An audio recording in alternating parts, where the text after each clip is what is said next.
We gotta find.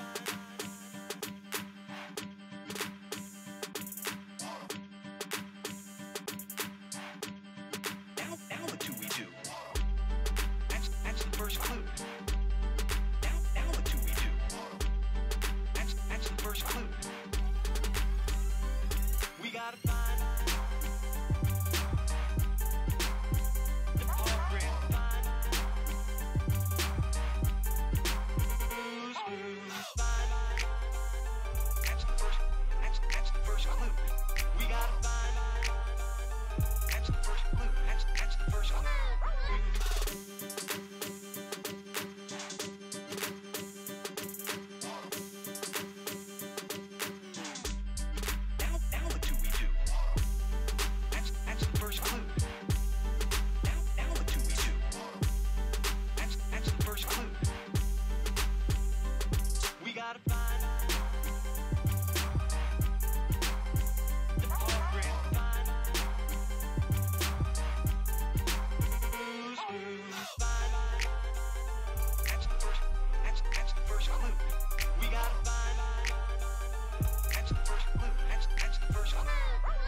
And we are live. I'm hiding behind my avatar.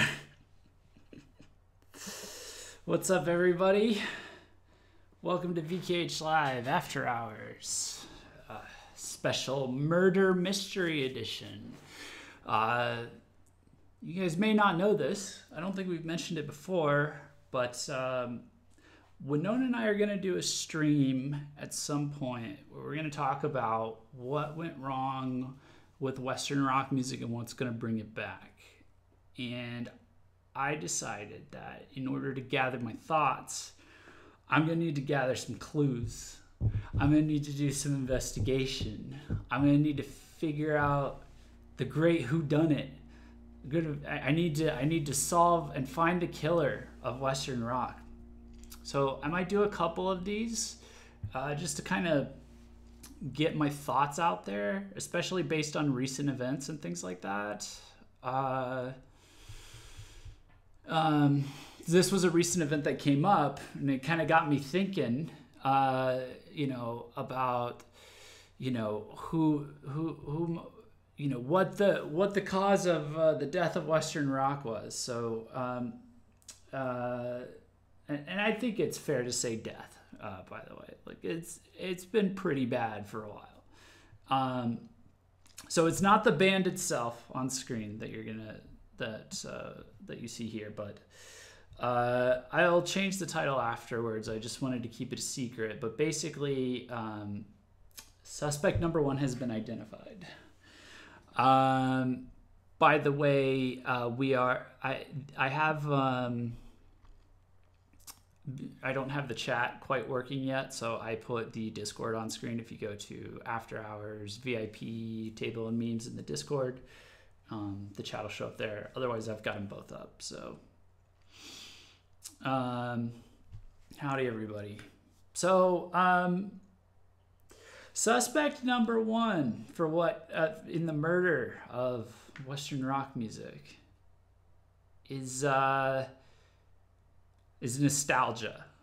Okay, and I will get into this in a little in full detail, but in a bit. But I have some examples to show you, so I'll just summarize for now. Every time someone says, this isn't what rock and roll is supposed to be like, it's supposed to be like back in the old days when they dressed like a woman and they sang about the devil. Yes, I stole that from Bill Burr. And and you know, and there was cool guitar solos, and they had the old, basically anytime someone says this isn't Led Zeppelin, I don't like it, when there's a younger band that tries something new. That helped destroy the spirit of innovation in Western rock. I was around for a lot of that. And so I got to see it, but then I also got to see the effect that it had. There really was like like growing up, there was just constant shit being flung at any band that tried something new. Like how how Japanese bands, for example, that we cover, they will try all kinds of new stuff. But like it's a tired trope at this point that they mix, electronic music and rock music, or electronic music and metal music in visual K or J rock and J metal. But the thing is, like, they were very good at it, and they're even if it's a tired trope, it's still good when it's done over there.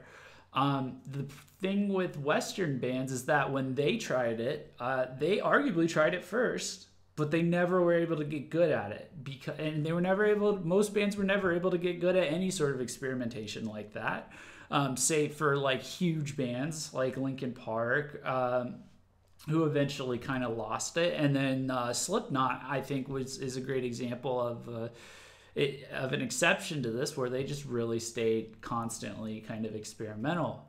But like all kinds of other bands would just get so much shit for trying something new, something fresh, because it didn't sound like the 5 bands that every boomer remembers from back in the 60s, 70s, and 80s. So, and I thought I'd seen the worst of it, but it turns out in the current day, where we're in an age where rock seems to be trying to revive itself, this attitude has reared its ugly head in a way that's just kind of made me even more just like grossed out by it, and like aware of the fact that this is a problem. This is literally the thing that is keeping rock down. And so I'm going to go into that a little bit. So the artist that you see on screen right here is a little band known as Greta Van Fleet. Greta Van Fleet is a huge rock band. They are basically... so they are like a Generation Z reincarnation of Led Zeppelin. So you might see where this is going. They are very popular, and we'll get into how popular. And they make an almost one-to-one recreation, duplication of Led Zeppelin's music. Okay. For context, they're the only other rock band of any significance that was at Coachella besides X Japan. Their albums frequently do well in the Billboard charts. So they just put out their full album. I actually need to look up Greta Van Fleet. So it's called Anthem of the Peaceful Army. And I'm trying to remember if this is their first full album or their second. So they've only had, I think this is their first full album. They've had 2 EP releases up till now, I believe. Yeah. Which were massively successful, put them on the map. I'm going to show you a couple of things here in relation to this album, okay? So yeah, this is what it looks like. So the first thing I'm going to show you, I'm going to play a review from an artist that from a YouTuber that I actually strongly recommend. I'll credit him in the description later, but so this is The Needle Drop, also known as Anthony Fantano. I'm gonna play a few clips from his review. He doesn't do a ton of rock reviews these days, but when he does, they're pretty interesting because it's usually a very mainstream rock band, and he has various things to say about them. And I have opinions that differ wildly from him on a lot of things, but when we intersect, like when our opinions intersect, it seems to be on very, very crucial things. So I mean, it's not like I'm anybody in whose opinion has much weight in the Western music scene. So I just cover Japanese music, but I'm just saying personally as a viewer, when I'm watching his videos, the times where when we're both on the same page, we're really on the same page. So let me check the audio here. Okay, so I'm going to go ahead and play a few different clips. I'll pause and comment.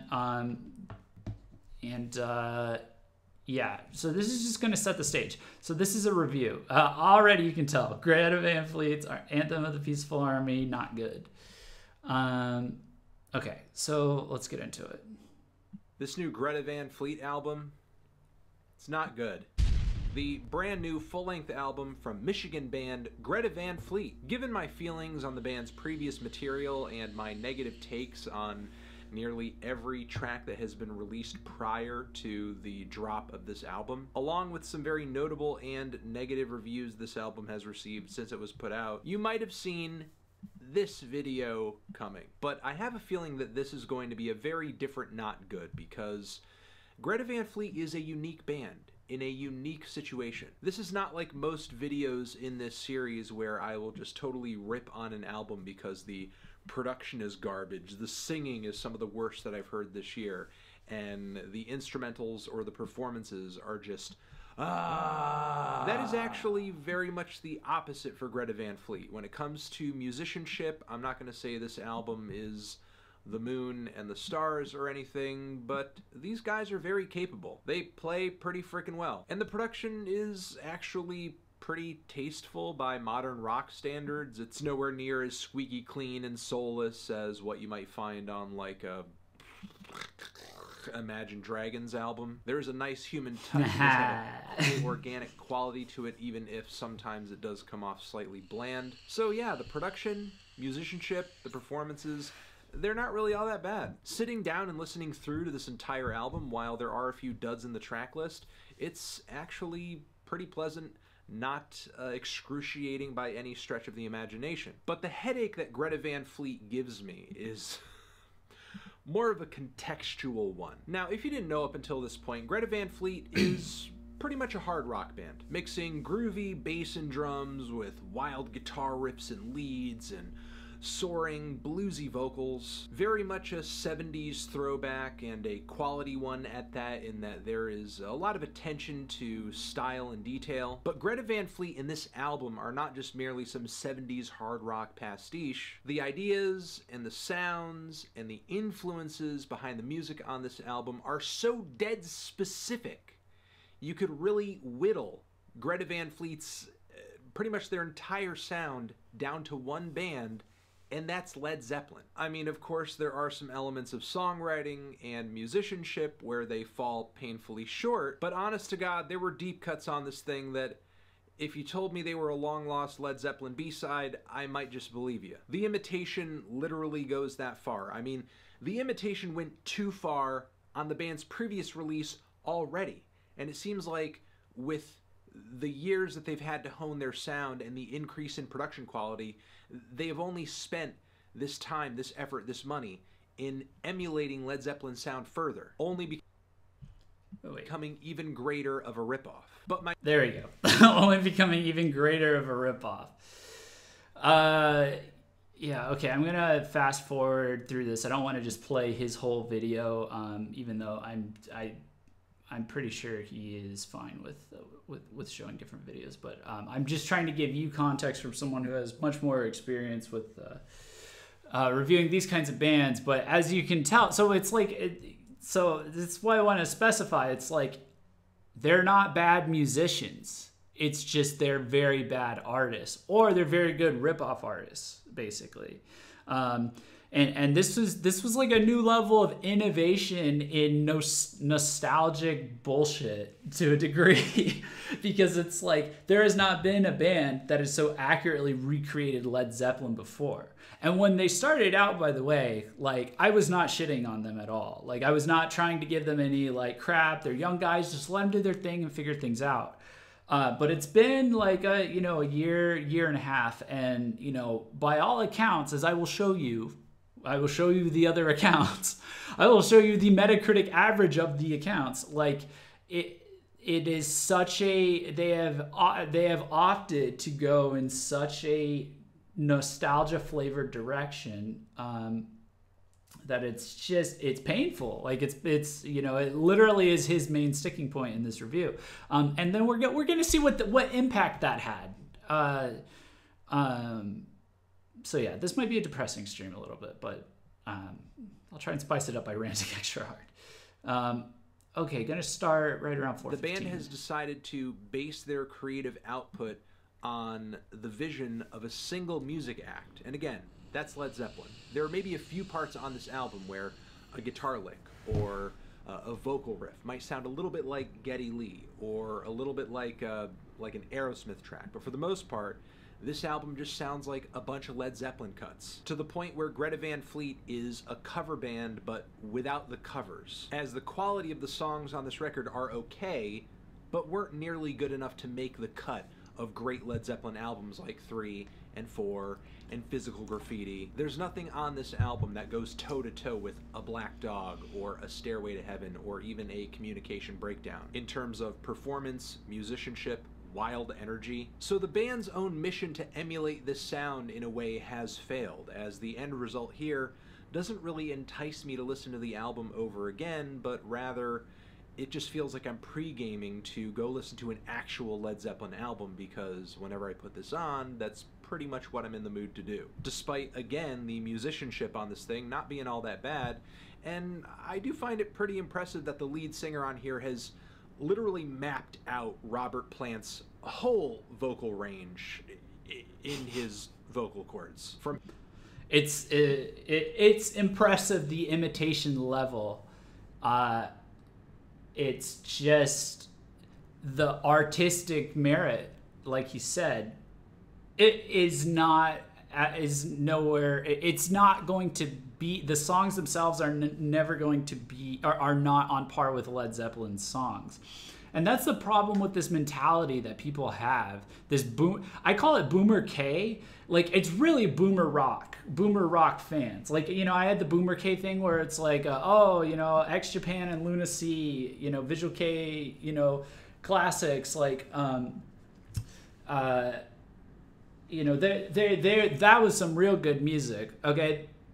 The reason why I'm so aggressively memeing on people that are like that in our genre is because this kind of literal, like, boomer bullshit, mentality has now incentivized these guys to do this, like, to take new innovative leaps in shameless ripoffs of the classics in a desperate attempt to recreate the classics. But the ironic contradiction of that is that they will never be the classics. You will never have a young band that is going to outdo the Rolling Stones at being the Rolling Stones. Not that you need that, because the Rolling Stones are still around. I think. Like, they put out an album in 2016, I think.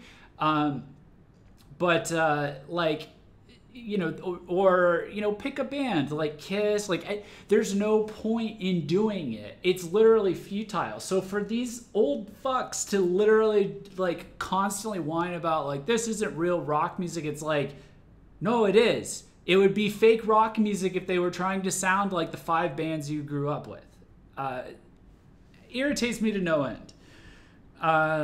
So I'm gonna go to let's see. I'm going to jump to 605 here.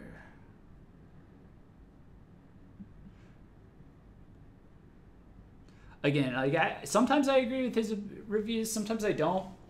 He reviews a lot of genres outside of rock, though, that I'm not, like, super familiar with. So it's kind of more difference of opinion than anything else. Like, I'm a casual fan of rap and pop music and stuff like that. But I like listening to hear his like perspective, or like a devil's advocate. But he makes really good points. He's really well thought out. I would really recommend subscribing to him. He's called The Needle Drop. Good guy. And man, like when I agree with him on something, it's like, it's not like, yeah, I agree. It's like, fuck yeah. So this is one of them. The other one was the Imagine Dragons review, but we're talking about nostalgia. Nostalgia is the murder suspect that we caught today, that we've identified today. That either. My biggest annoyance with this album is that conceptually, it spits in the face of artistic evolution. Because again, while Led Zeppelin, some of the biggest thieves in rock music, they at least had the foresight and the smarts to cover their tracks and at least put some sort of twist on what it is they were ripping off. Without at least That's the other thing that's funny that I didn't know about, was apparently Led Zeppelin themselves, the legendary band that we wish everybody could sound like, in turn ripped off a bunch of other bands. The fucking irony, man. Baseline level of minimal effort to recontextualize what they were borrowing, you wouldn't have Led Zeppelin. Even though originality is not the be-all, end-all of great music, and a record that is purely original and separate from any and all contexts and musical cultures and movements that we are currently familiar with, would most likely turn off most listeners. The struggle to be original and the struggle to stand out is what pushes music as an art form forward, because there are plenty of genres and musical movements over the years that we could name that have essentially become cultural dead ends, red herrings, or just completely died out, as dead as something can be in the internet age, because it failed to evolve, it failed to progress forward, it failed to challenge the listener, and it failed to engage a new generation of listeners on their terms with something different. So even though presenting new ideas or sounding unlike anything else out there does not guarantee you an audience or a great album, without all of us, or at least most of us, attempting to attain that, there's literally no reason to listen to any new music ever again, because we would literally be in a situation where it's just all been done before. Because the unoriginality of this band in this record is deafening, and it's outright shocking. Yeah, agree, like 1,000%. Asuka says music is ever evolving. Honestly, I don't know. Like in our case, like in the United States case for rock music, like this is like regressive.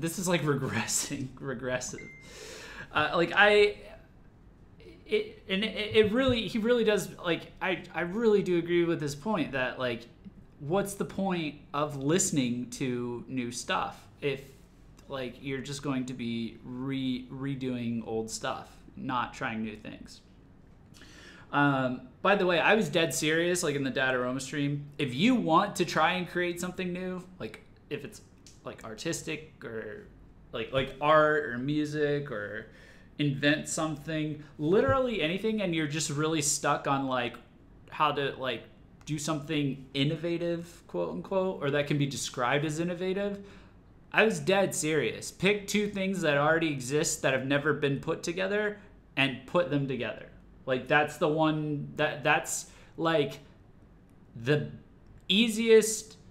Maybe it's not easy, I don't know, but like that's the most basic formula that describes 98% of innovation across art, across industry, across everything. If you do that and you put it together and your end result is something that people like and people find enjoyable, you've done it. And then you got to get it out to people and, you know, show it to people. And if you fail, it turns into a mess, you just pick two other things, try it again. It can obviously get more involved than that.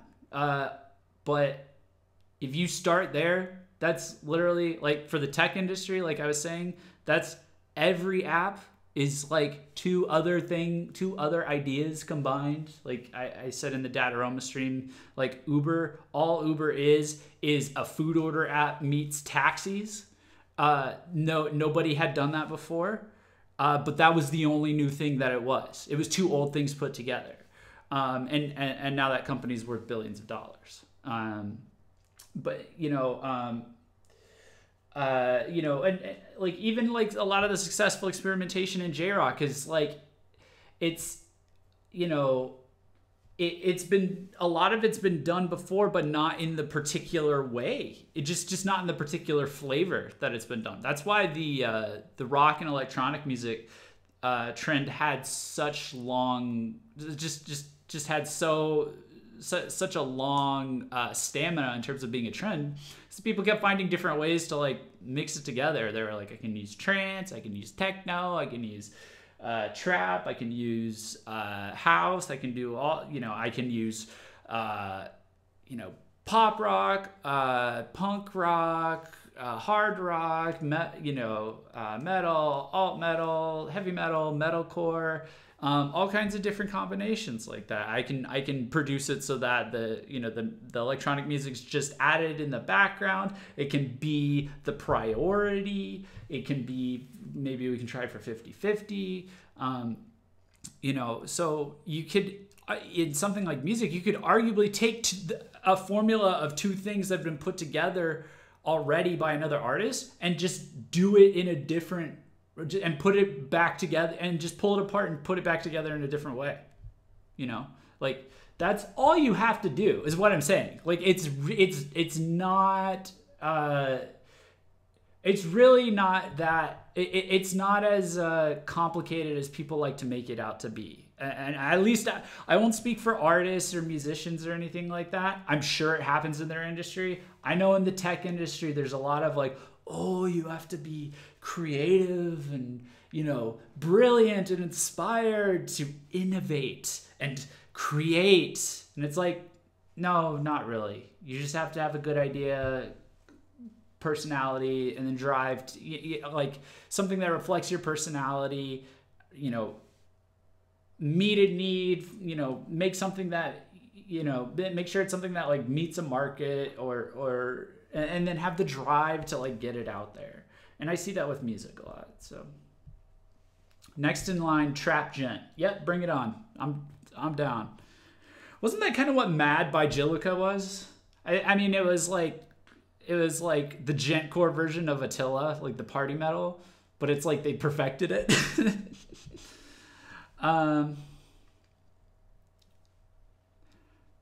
I came back to see Boomer K in chat, and then I think about the memes. I'm a tad late, sorry, playing Overwatch at the same time. Yeah, we're just talking about, just for anyone who's joining, this is our murder mystery stream. We're solving the great mystery of who killed Western rock music. And our very first suspect that we've identified is Nostalgia. So we're going through a review of Greta Van Fleet's Anthem of the Peaceful Army, which is an album that was released recently here in the States. And Greta Van Fleet is basically a Gen Z, like, brutally accurate ripoff of Led Zeppelin. And that's kind of the problem. And I'm going to play about 30 more seconds of this here. And then we're going to see the impact of this. So, yeah, let me play this. In the Night Away. The problem with this album is that it openly poo-poos the guiding artistic principles of recontextualization, change, reappropriation, as this band has chosen to work from one of the greatest rubrics in rock history and have literally put no twist on it whatsoever outside of slightly more subpar musicianship and songwriting. Maybe some of you feel like I'm overreacting here, but I truly do find this band's unashamed coattail riding on another artist's creative journey to be pretty aggravating, especially since the final result pales in comparison to the original and isn't really that interesting. This Greta Van Fleet album, it's not good. Yep, so So there you go. Whoops. We close that out. Yeah, and the stuff he said there at the end of like, those are musical priorities. He put it in a better way. Like basically what I was describing, which is reappropriation, recontextualization. Those are very like underrated qualities that, is like because of the hipster, of music creation, I would say. And they're underrated because the hipster generation that at least I grew up in, like, was like, oh, this is a ripoff of this is a ripoff of that. And it's like, no, it's just there's nothing truly new under the sun. And, your idea of innovation is a utopian ideal where you pulled up something brilliant and completely original from scratch. That's not how the human brain works. It takes in a bunch of inputs and generates an output. So anything you make is based on things that you took in. So, but it's just when it's just what you took in is exactly the same thing as what comes out, but just a less effective version. It's just like, it's a problem, right? It's a problem. So let me go to, I can close this. Yeah, so here's the Metacritic score for it. Sitting at 55. Not great. This is a band that, had a huge amount of hope, had a huge amount of potential. Even though they, like I said, they started out very clearly inspired by Led Zeppelin and they were very similar, but we were all like really holding off like, all right, look, they're brand new. It is impressive that they were able to recreate the sound so much. It's fine. Let them do their thing. They're just doing EPs. They're just some kids. Let them get huge and popular and just let's see how they evolve. Let's see where they go from here. But here we are now with the album, and it's like, oh, you just doubled down sounding exactly like them. So yeah, so you can see Consequence of Sound, which is a website I like. They were the ones that they interviewed Yoshiki, where he had said that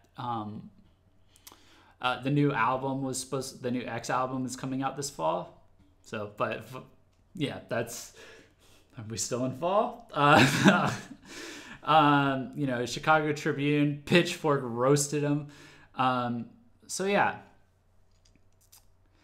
general consensus is it's not good, right? Here's the problem, okay? This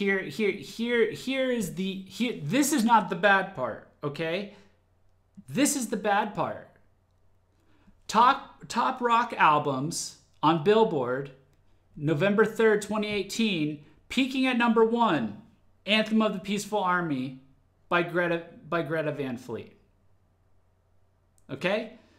This is why I'm saying that nostalgia is one of the murder suspects, one of the things that murdered rock music in the West, is that the problem is literally not the artists. It is literally the fans, literally the music consumers that are the problem here.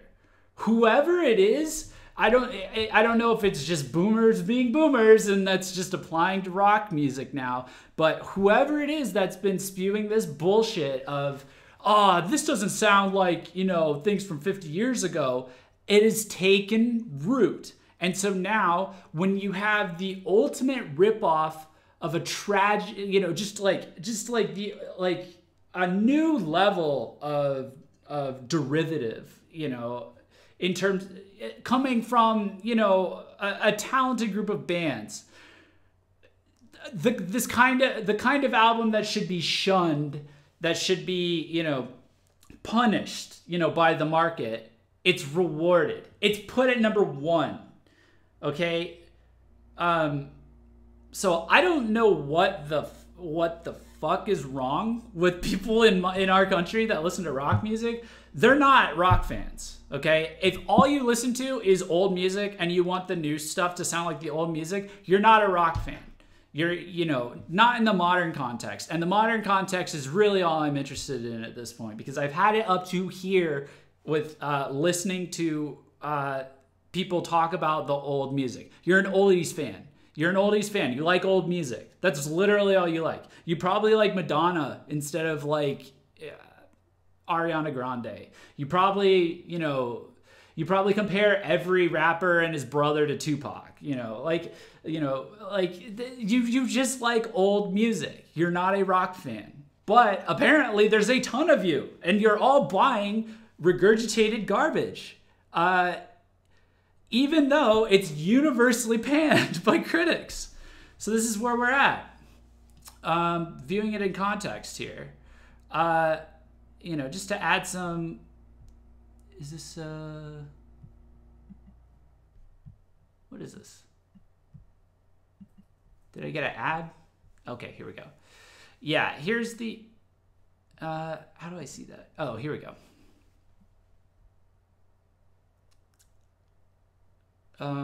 No, this is not what I wanted. I had the rock albums up.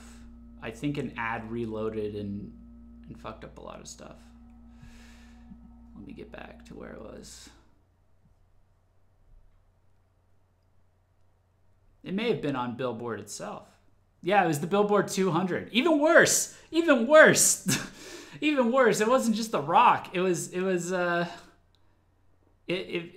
rock charts. It did peak on the rock charts. I did have that up. But let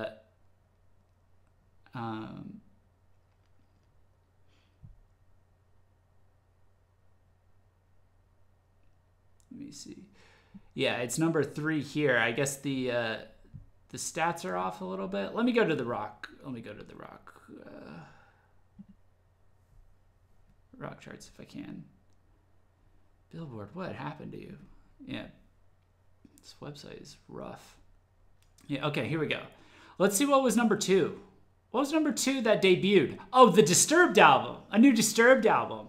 Oh, okay. Yeah, no, it's, you know, it's a 2000s band, and they're making music again. You know, they're still making music, and they've progressed. I haven't listened to Evolution, you know, at all, but like the new Breaking Benjamin album was great. I love Disturbed's Sound of Silence cover. You know, and it's probably, you know, some decent stuff. At least it's new. Okay. Nope. It's ahead of number 3, Trench by 21 Pilots. The fact that this garbage is ever ahead of this fucking fantastic album is like appalling to me, by the way. This is a great album, and it's very innovative. It's very, the sound is very, they went from their last album, which was very mainstream facing, to an album that takes more risks and is decidedly not as mainstream facing. I mean, it's experimental, but it's a bit harder. It's a bit, you know, murkier. They took risks, and I respect them for that. But the reality of the situation is, thank God they made it, you know, this far, like this high. Thank God they were able to peak. But when they started, it was slow the first few weeks. They were being punished by the market, that's for sure. I don't even know, you know, I genuinely don't know if, you know, how well it did on the mainstream Billboard, whereas their, yeah, see, like, so, like, Stressed Out was that millennial song that everybody liked, like, you know, Heathens, Ride, you know, these all peaked on the Hot 100. I don't, let's see if anything from Trench, there's more experimental album did. Nico and the Niners, that was one of their, and Jumpsuit, okay, peaked at number 50, peaked at number 79, okay. My Blood also on the, you know, peaked at number 81. So they're roughly back in the same general level of popularity as their album before the one that blew up and, you know, made them mainstream famous. And that's the price that they've had to pay for taking genuine experimentation and risks. Like, what they did on this album was way above and beyond taking 2 things that have never been done before and mixing them together. Like, meanwhile,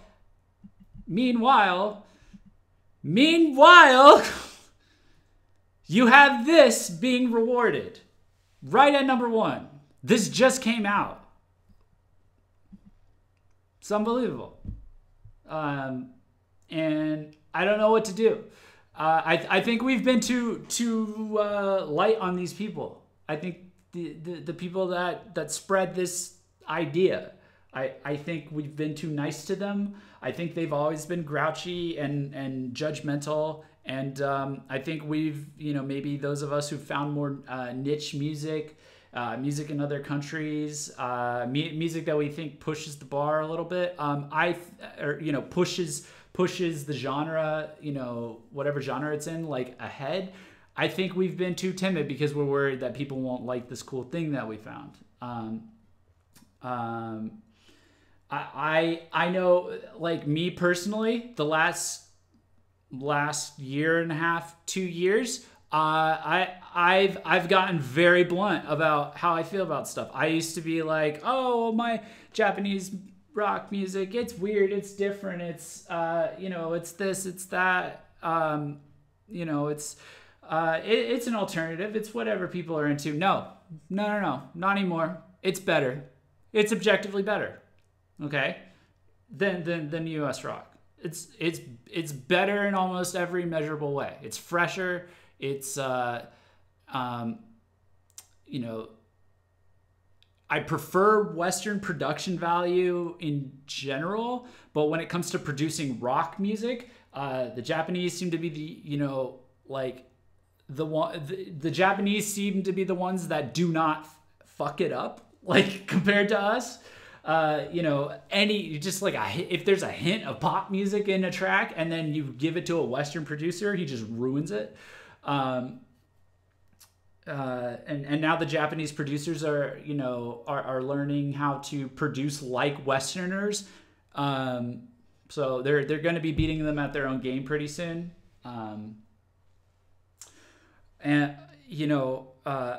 There's UK rock that's better than US rock. There's I would say there's a French punk rock band called Shaka Punk that's like this wild, quirky punk rock band. They sing in like French, English, and Spanish.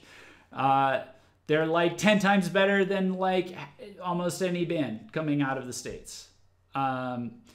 It's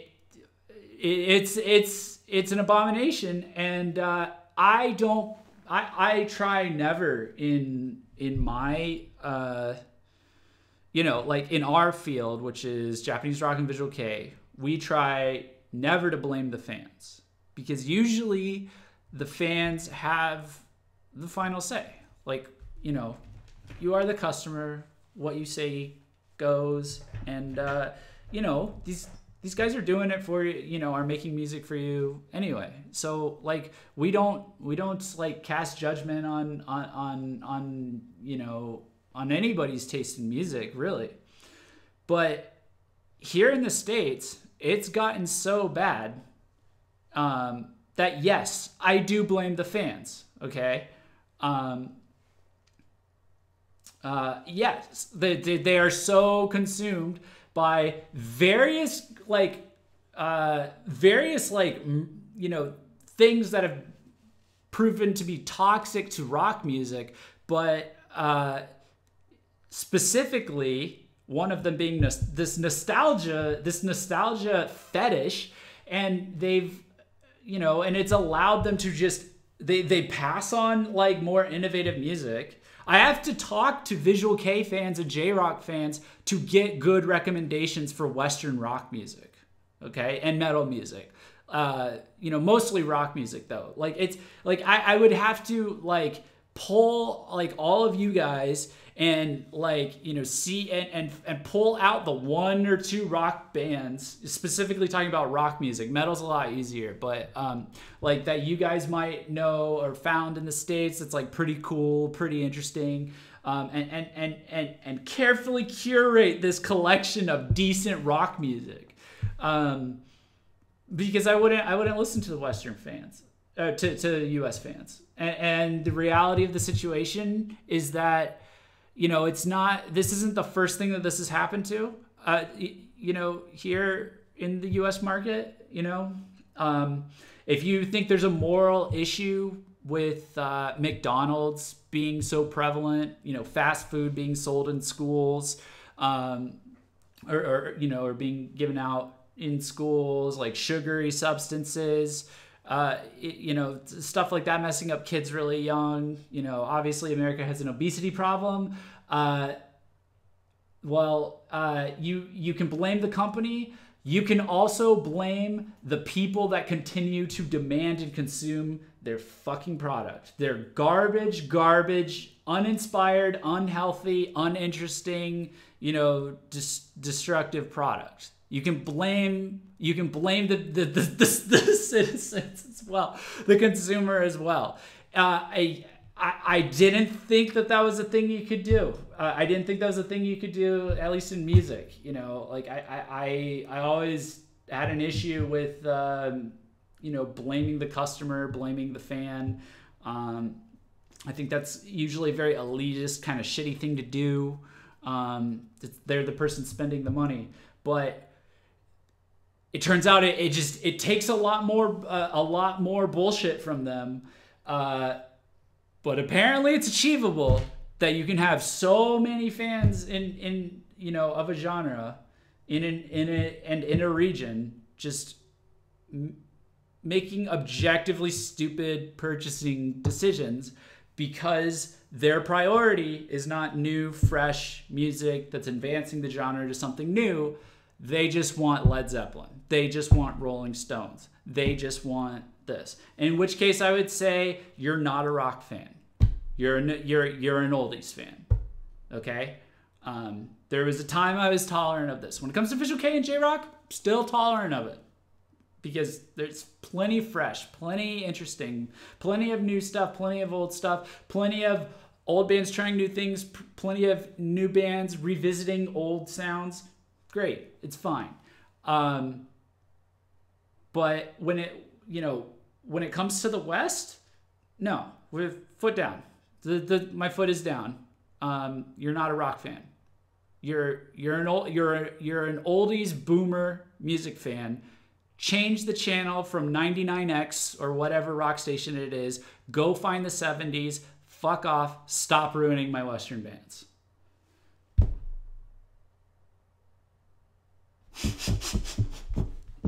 How's that?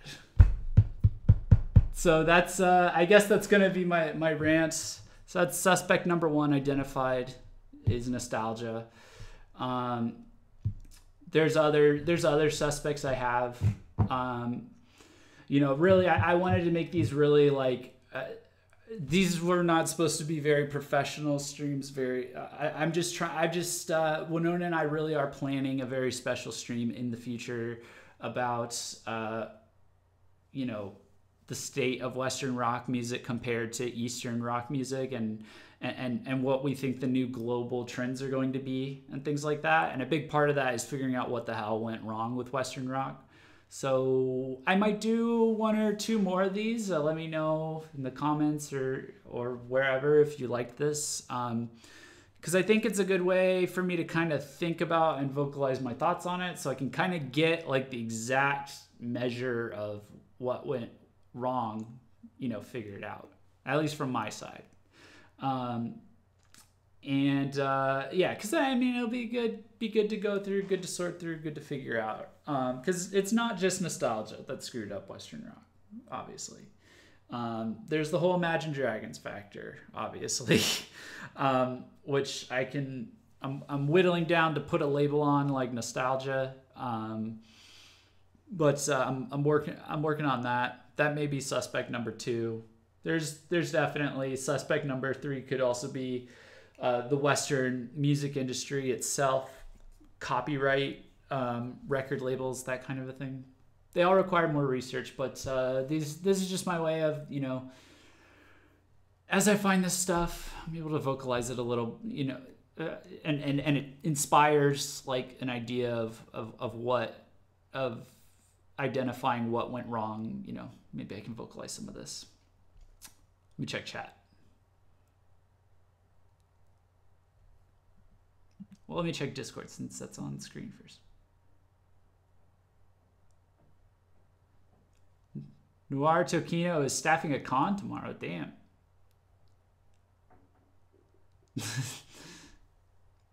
How to Find Your Sound by Varian. It's a cool. It's a video. Like an idea. He gave like suggestions or tips and tricks for finding your sound. That's pretty cool. I may check that out. All right, let's look at YouTube chat.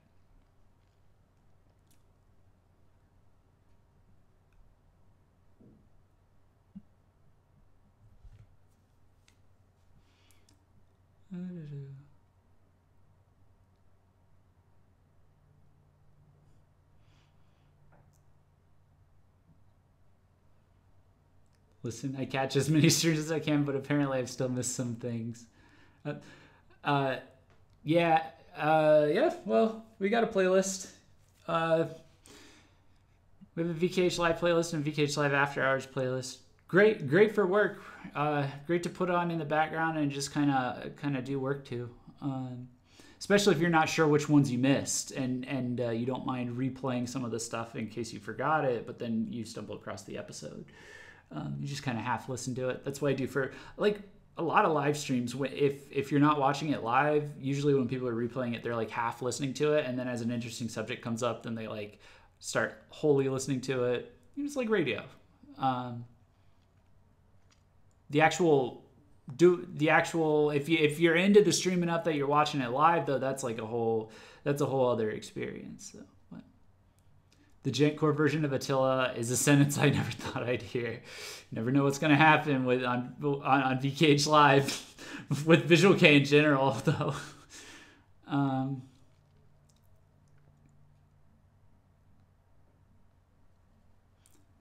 let's not forget that the radio and other places will only support and promote bands like this. Well, I mean, who runs those, right? Nostalgic boomers.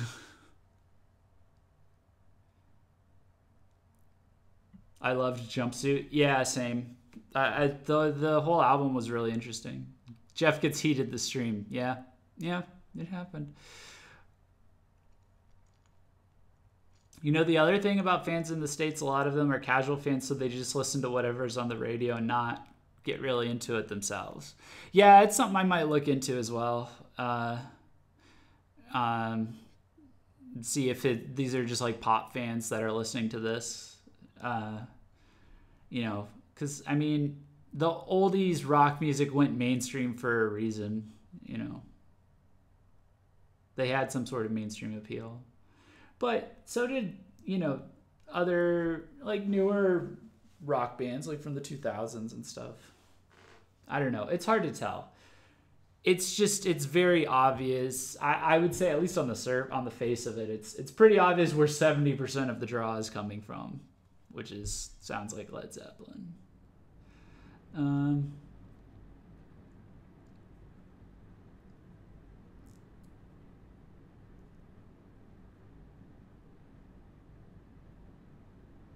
It has certainly hit a nerve for me. I feel relieved just ranting in the chat. I feel relieved ranting on stream. I actually had this idea a couple weeks ago. I've had to push it back a few times. So I feel much better now that I got it out of my system. So, well, thanks guys for checking this out. I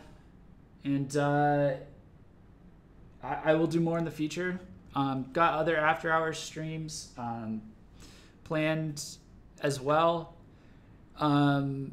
Working on resolving some things in my personal life over the next week or so, kind of deciding where I might be living and where I might be working for my day job.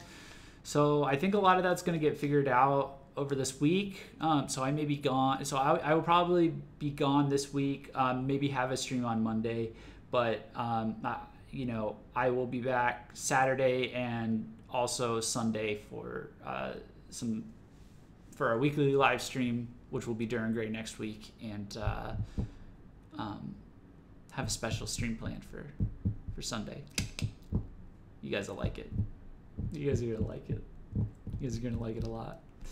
And then December is probably gonna be wild, to be honest. So there's gonna be a lot of streams, a lot of shit going on. So, all right, thanks so much for watching, guys. I will talk to you next time. Peace out.